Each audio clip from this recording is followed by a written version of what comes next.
A crazy Karen tries to steal my doctor's appointment spot. I scheduled an appointment at a CVS Minute Clinic to see the doctor. When my time came, the doctor popped out of her office to grab me, and some absolute crazy Karen came from seemingly nowhere and intercepted the doctor, demanding that her child be seen for a strep test. The doctor said she was already with the patient, which was me, and asked if the Karen had made an appointment. The Karen angrily replied, "No, but it's an emergency." The doctor told her that all the appointment spots were filled for the day, and I swear, this lady acted like the doctor was leaving her child to bleed out in the streets. "What? You're just not gonna help my child then? Where are we supposed to go?" This went back and forth for quite some time, with me getting progressively more angry because it was my time spot and I had other stuff to do. Eventually, someone else, I don't know exactly what their position was, maybe it was the pharmacist, came up to handle the Karen, and the poor doctor nudged her out of the way of the door and ushered me in, before closing it super fast. I get it sucks when your kid is sick, but strep isn't remotely serious. From the look of the kid, he didn't even have it. I've had strep several times, and the kid looked and sounded fine. If I had $1 for every Karen I've ever had to put up with in my life, I would probably be a millionaire. If you've ever worked in a customer service situation, then you know that some of these Karens can be absolutely ruthless. And I like to look at Karen as a gender-neutral term. There are a lot of guys out there that act insane as well. It's the kind of person that just does not care about other people's needs or their wants. It's all about them and their disgusting snot-nosed kids. And this lady is no exception. I'm personally really happy that this lady wasn't able to jump in front of the original poster and take their doctor's appointment. But it doesn't surprise me that this Karen tried to insert themselves and sneak one past the doctor. Thankfully, the doctor and the pharmacist were able to handle this with ease and professionalism, because if that was me, I probably would have lost my cool. And I mean, come on, this lady was freaking out over strep throat. Strep throat is not that serious. I mean, it can become serious, but most situations are just going to be mild cases of strep throat. And if this lady is really that worried about her kid, and if she really thinks it's an emergency, she should go to the hospital, not try to butt in line at a CVS. There's probably an urgent care right next door that she could easily go to. I bet she doesn't want to go to the emergency room because she cares more about money than she does about her kid. And that, in all honesty, is probably the most telling sign that you're dealing with an absolute full-fledged Karen. My boyfriend gets angry when I'm sad. My boyfriend and I have been together for about a year and a half now. Today I felt very down because of what's happening in the world. I was sad and scared. Normally I have the tendency to keep stuff like this to myself and not talk about it. Today was different. So my boyfriend came home from work and I had already started cooking. We were chopping vegetables and I said to him, "My heart feels so heavy today. I have world pain," with a sad voice. Not angry, not attacking, just sad. And he said, "Is it because of Ukraine?" And I said, "Yes." He didn't say anything else, just try to comfort me, which I was okay with. I didn't get upset, but stayed more quiet than normal. So we kept on cooking and I also did a bit of small talk. I didn't even think my mood could be a problem for him since it had nothing to do with him. It was fine for me. I wasn't very talkative, but that was all. That's why I was so surprised when suddenly he said, "Are you going to be like this for the entire evening and not talk?" in a very angry tone, which made me really upset. He told me I'm treating him like garbage because I'm not talking to him. He even told me that if someone else saw my behavior, they would agree with him. I'm really hurt and upset because it's not the first time that I get the impression that he can't handle my emotions whenever they are not cheerful or happy. I can't just be myself in a safe space without him getting upset, and especially because I'm not a person that opens up easily. Him basically punishing me for opening up is horrible. We're not talking at the moment, and I don't know how to explain myself or how to change this. I already tried to tell him how I feel, but all he said was that I was in a terrible mood and treating him like garbage last night, which I find so unfair. How can I tell him that me being sad is not a reason to get upset? Sounds like the man in this situation really needs to learn how to read the room. I mean, someone else's bad day is not a shot at you. I mean, this is really childish. If anything, this is honestly very toxic. In the story, the lady even says that the man is 48 years old. I mean, how emotionally immature can you be where you can't even handle somebody's bad day? It seems like he's being super selfish right now. People have other emotions besides happiness. That's life. And there should be room in a relationship for all parties to have emotions and emotional capacity to deal with everybody else's feelings. I mean, this just sounds really abusive. What a terrible place to be. I honestly really feel for this lady. Don't teach your cat to turn off the lights or she will use it against you. I like to read in bed, but I do not have a lamp. When I'm ready to sleep, I have to get up and turn the light off. This is not ideal, as it wakes me up right as I'm trying to go to sleep. Coincidentally, I'm really into training my cat. She knows how to high five,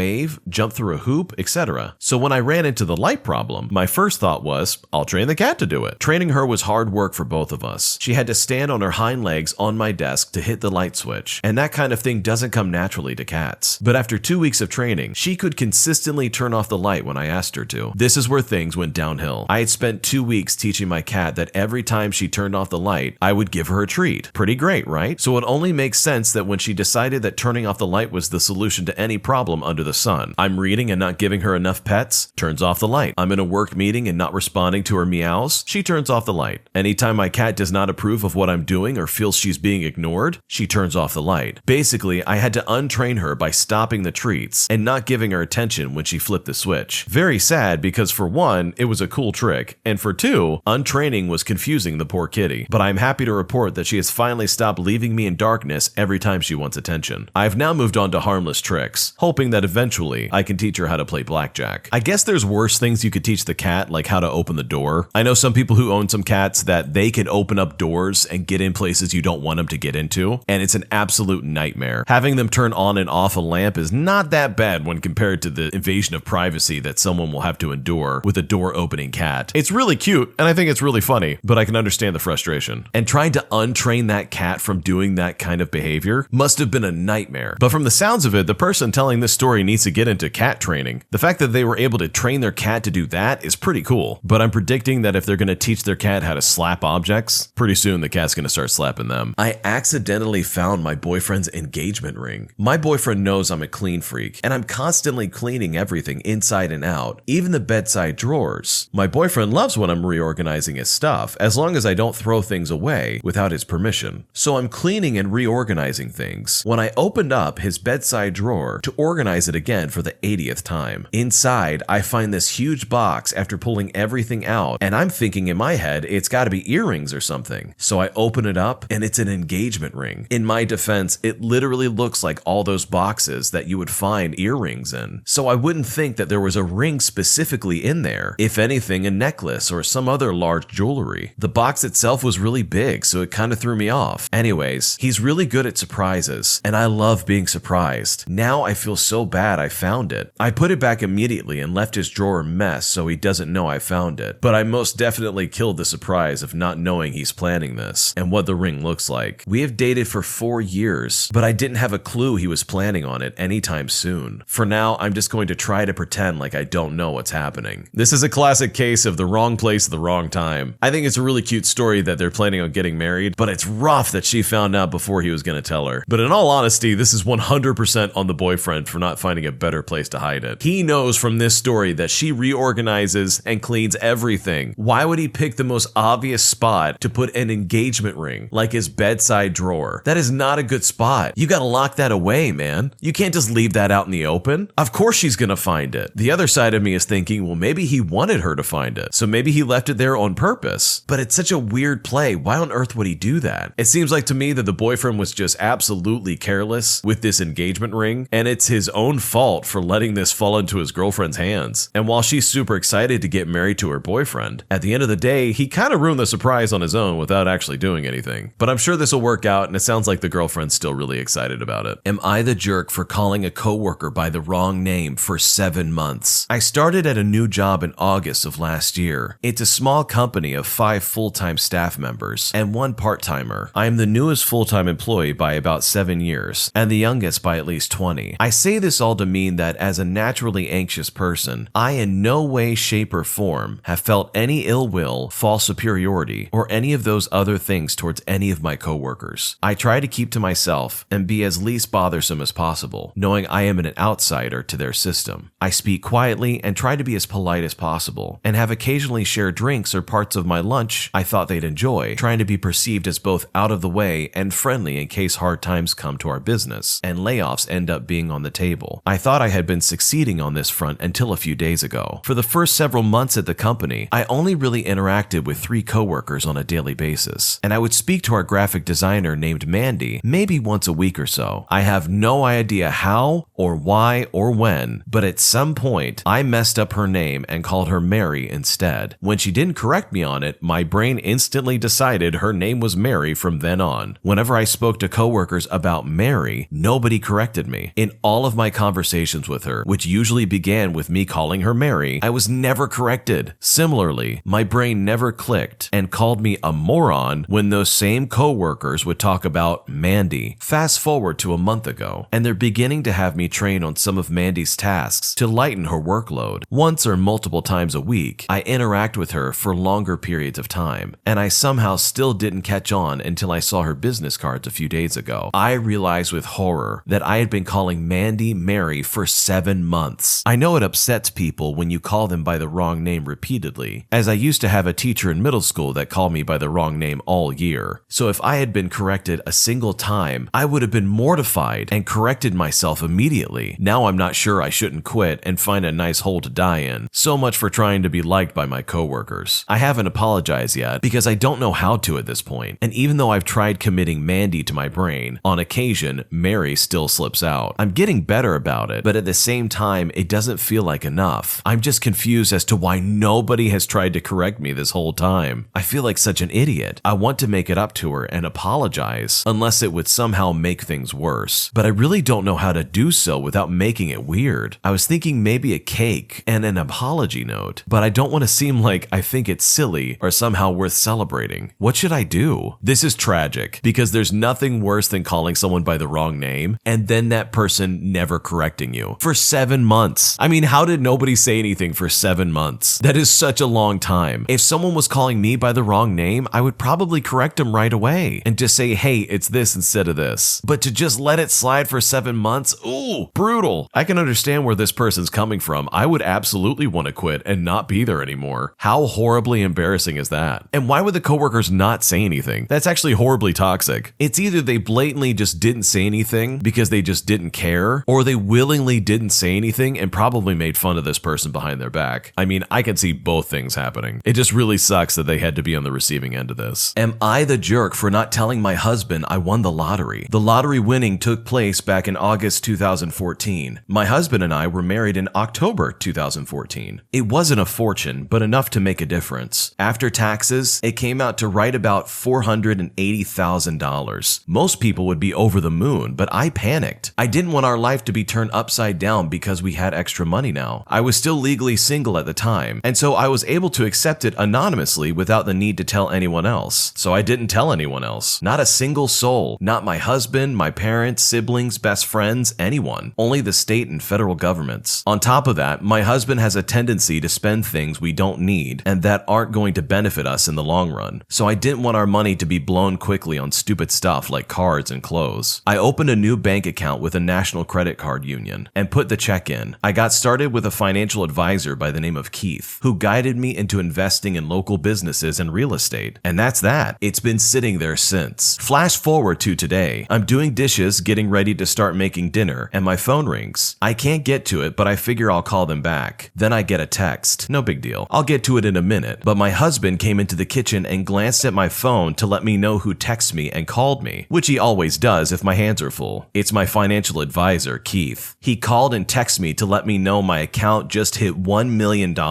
after one of the energy companies I invested in soared recently. My husband is stunned. He has no clue what to even say, staring at me until he says, "We have $1 million?"